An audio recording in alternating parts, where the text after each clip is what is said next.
The interesting thing is sometimes you can have someone come into your life who asks you a question or gives you a perspective shift. And once you know it, you cannot unknow it. Yeah, we call those trail angels.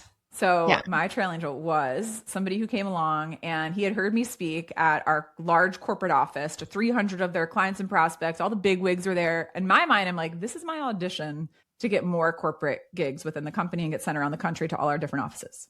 He asks me on the phone a couple weeks later, he goes, what do you really want to do? I said, oh, that all the time. I don't want to be a consultant. I want to speak.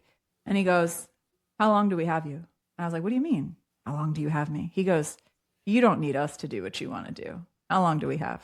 I felt so exposed, but also it was like permission. And I said, I don't know, 2 to 3 years. And 11 months later, I gave my notice. And it's like he knew. And I had enough people nudging me that were like, Rachel, have you ever thought about going out on your own? And certain things didn't work out. Like sometimes things don't work out in our current situation because they're moving us toward a thing that we wouldn't do if things kept working out. 100%.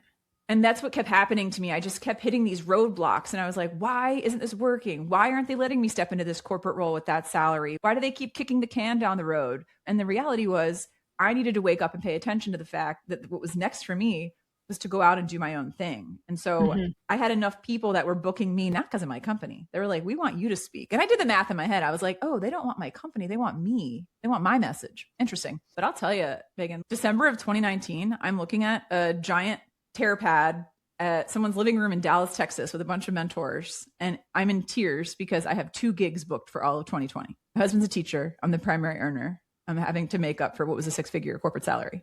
And I'm like, what have I done? What have I done? Yeah. And Rex, one of my mentors, was like, I want you to make a list of all the people that you know, rate them A, B, and C, who could make an introduction, who could potentially book you, go to coffee, go to lunch, call them, email them. And I got really scrappy. And I did exactly what he said. And by March of 2020, I had booked 2/3 of what I had ended in my corporate salary in terms of speaking gigs for the year, just by being really scrappy.